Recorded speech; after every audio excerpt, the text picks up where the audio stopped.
From the moment Norma Rivera's name disappeared without a single headline to the night Rita bled out in a bathtub while her son sat beside her, these are the victims. Dexter's world failed completely, and somehow it only gets more unforgivable from here. 10.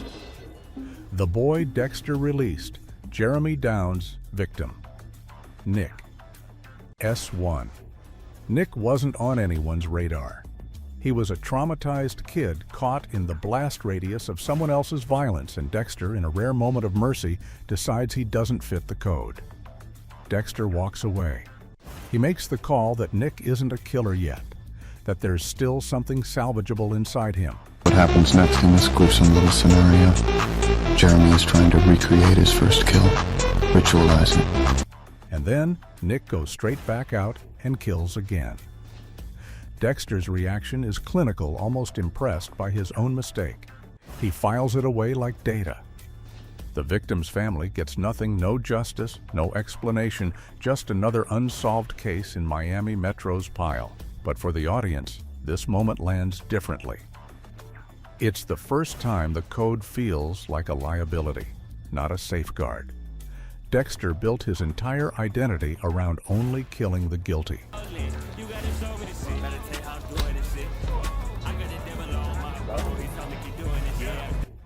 This entry proves the system has a margin of error and real people pay for it. This ranks at 10 because the failure is indirect. Dexter didn't pull the trigger. But the next entry involves someone whose destruction was far more personal and far more preventable. The code was supposed to protect people.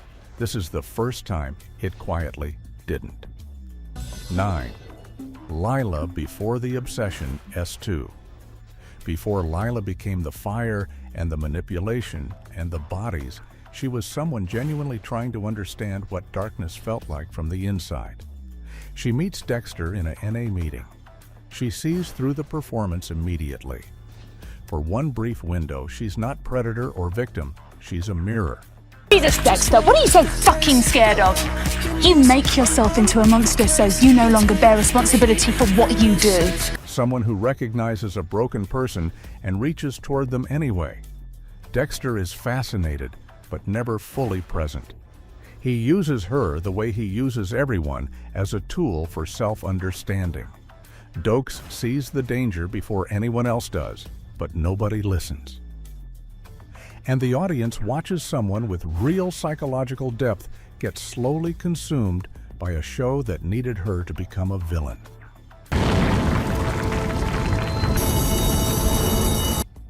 What Lila could have been a genuine emotional counterpart to Dexter gets sacrificed for plot momentum. The show needed a threat. It took a complex woman and turned her into one. Lila didn't arrive as a monster. The narrative made her one because it didn't know what else to do with someone that perceptive.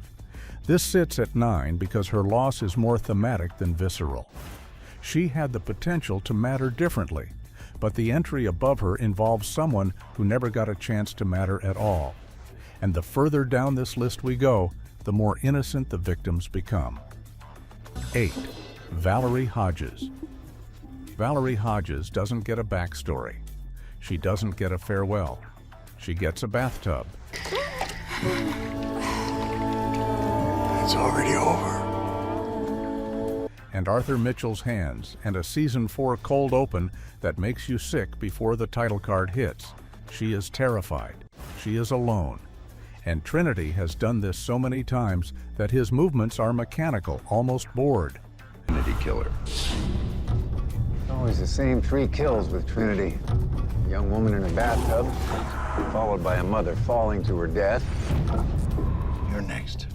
Dexter is somewhere else entirely, already circling Trinity like he's a puzzle to be solved rather than a predator to be stopped. Miami Metro is nowhere close, and the audience sits with the full weight of knowing that Dexter had chances, multiple chances, to end this before Valerie ever became a statistic. The other victims in Trinity's cycle get referenced, grieved, investigated. Valerie becomes the visual proof of what Dexter's hesitation costs. He's a very different monster than I am. I make my bodies disappear. Trinity leaves his out in the open, supremely confident that no one will ever trace them to him. Dexter wanted to learn from Trinity before killing him. Valerie Hodges is the price of that curiosity. This ranks at 8 because she represents a pattern, not an isolated tragedy. But the next entry is a person the audience actually spends time with, which makes the loss land harder. If you thought watching a stranger die was difficult, the next one is someone you almost knew. 7. Cassie Jollinston, S8. Cassie wasn't a target. She was a neighbor, warm, normal, the kind of person who actually makes Dexter's apartment building feel like a place where humans live. Zach Hamilton fixates on her, not because she fits any profile or crosses any line, but because he's untrained, impulsive, and Dexter took too long to intervene.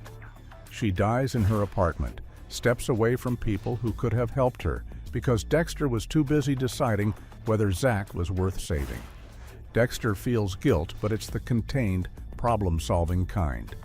He pivots immediately to fixing Zach rather than grieving Cassie. Deb is exhausted by the cycle at this point. Another body, another secret, another person fed into Dexter's orbit and destroyed by it. For the audience, Cassie's death lands as pure waste. Season 8 was already struggling to justify itself, and Cassie's exit feels less like storytelling and more like collateral damage from a writer's room that had lost the thread. Dexter chose a potential protege over an innocent woman's life. That's not the code. That's just selfishness with better branding. This ranks at 7 because the injustice is clear, but it's contained.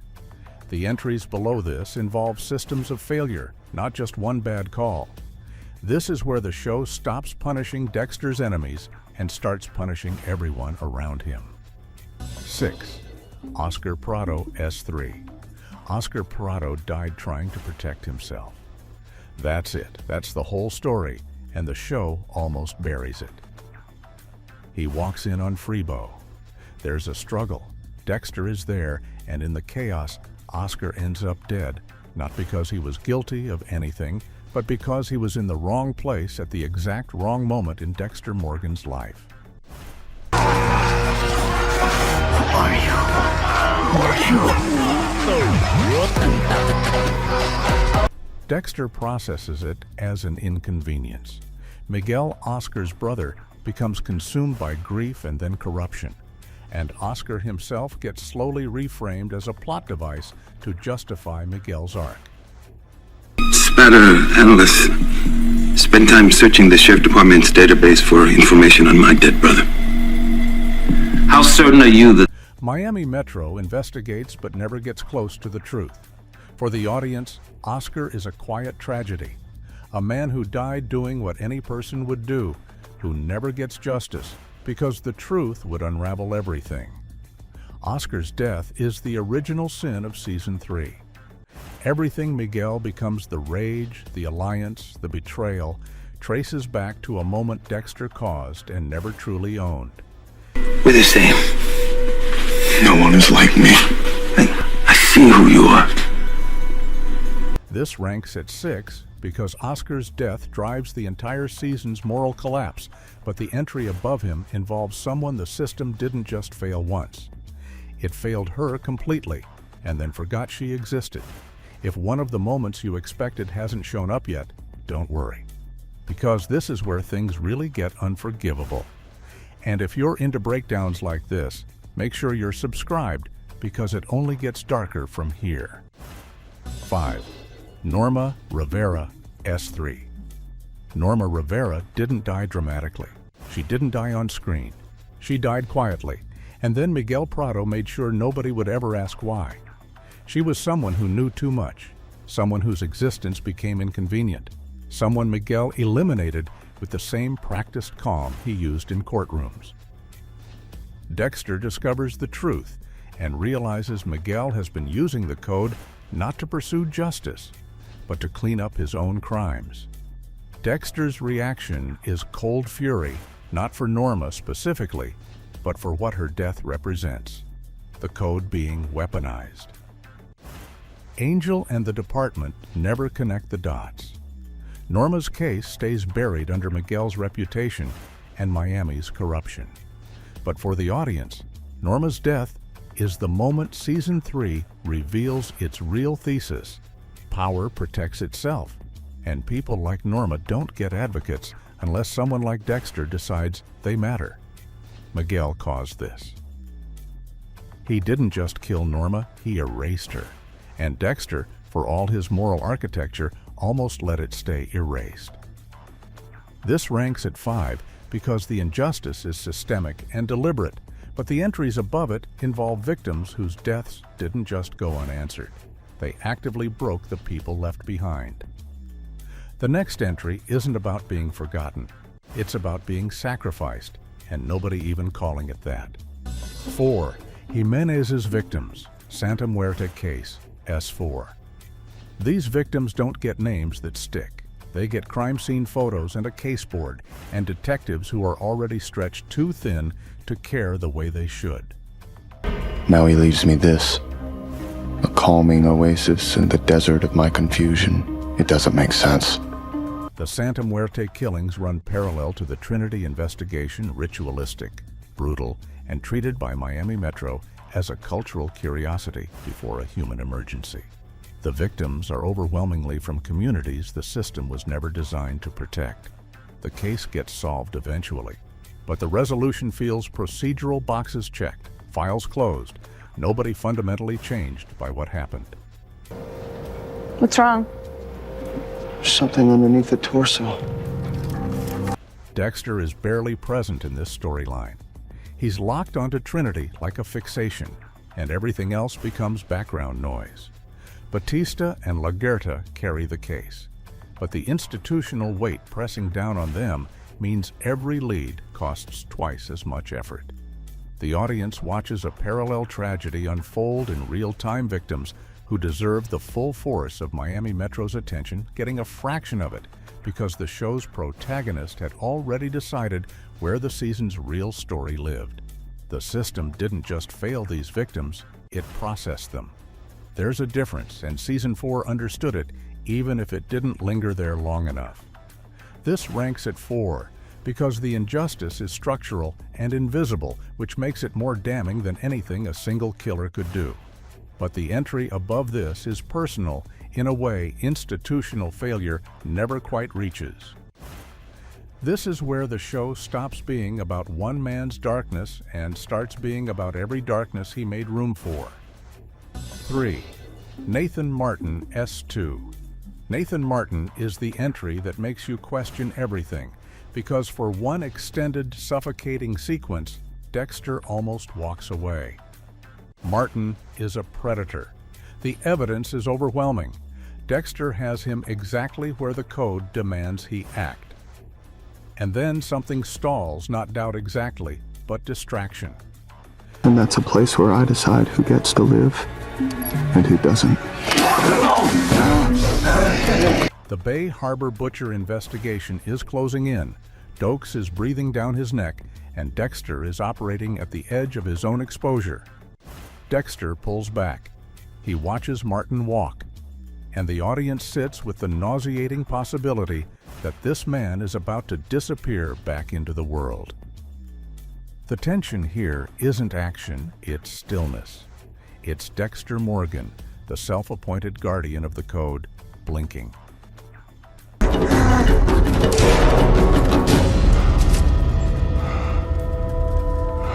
Martin doesn't ultimately survive. Dexter course corrects, but the window where he almost did is the most morally destabilizing sequence the show had produced to that point. Every other failure on this list happened because of circumstance. This one almost happened because Dexter prioritized his own survival over someone else's safety. This changed everything about how the audience understood the code, not as a moral framework, but as a personal convenience that bends under pressure. This ranks at 3 because the near miss is almost worse than the failures above it. Almost letting a predator walk because the timing is inconvenient is a different category of moral collapse entirely. The entries above this didn't almost fail. They failed completely, and the people who paid were innocent in every possible direction. Fans never forgot this sequence because it was the first time the code felt genuinely negotiable. 2.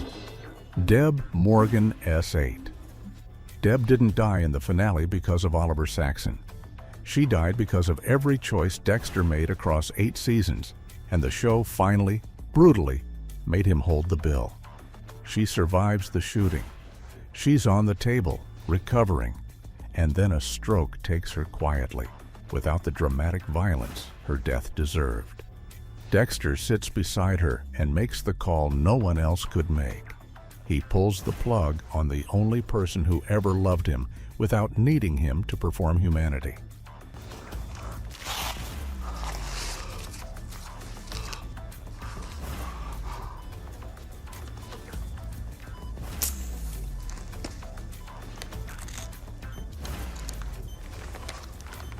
Dexter's face in that moment is the whole series compressed into one expression, not grief exactly, not guilt exactly, something worse than both. Batista never gets the truth. Quinn never gets the truth. The department mourns a hero and buries the real story alongside her. But the audience knows exactly what Deb's death means. It means Dexter's double life didn't just cost him his cover or his freedom. It cost him the one relationship that was ever genuinely real. This is where the show crossed a line it couldn't come back from.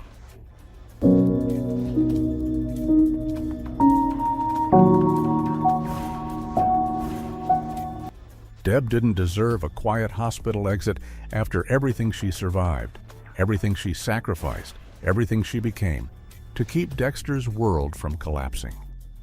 Dexter caused this. Not Saxon, not circumstance Dexter. And the show finally stopped pretending otherwise. This ranks at 2 because Deb's death is the series' emotional endpoint, the moment everything Dexter built collapses inward. But the entry above this didn't just end a relationship. It ended the possibility of Dexter ever becoming something better. This didn't just hurt, it emptied everything that came after. 1. Rita Bennett, S4E12. Rita didn't sign up for any of this. She signed up for a husband who was quiet and dependable and present, and instead she got the architecture of a lie so complete it had its own zip code. She is in the bathtub. The water is red. No. And Dexter walks in already too late. Not because Trinity was faster, but because Dexter spent an entire season choosing the thrill of the hunt over the safety of his family. He had Arthur Mitchell. He let him go, and Rita paid the price in the most visceral, permanent way the show ever delivered. Dexter doesn't scream. He doesn't collapse.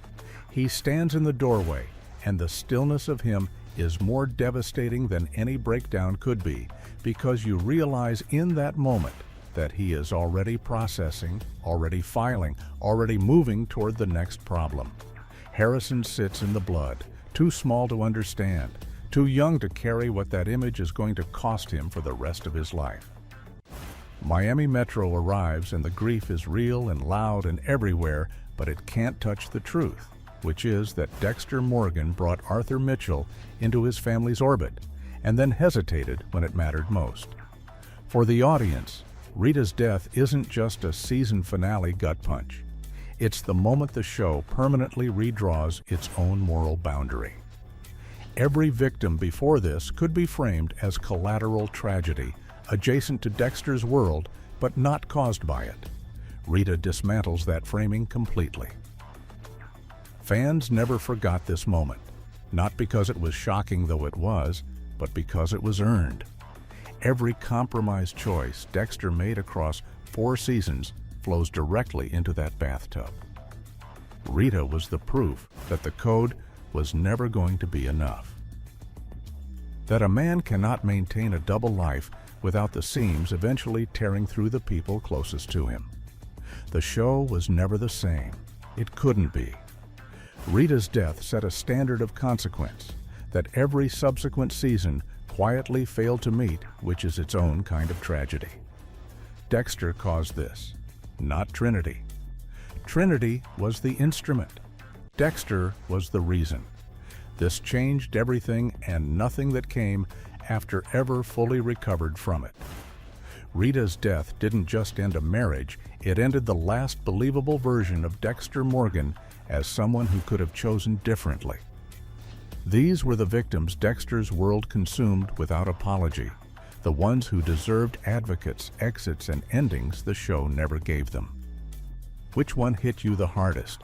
Did we miss anyone? Drop them in the comments. We might include them in the next one. Subscribe if you're not done going through the darkness yet.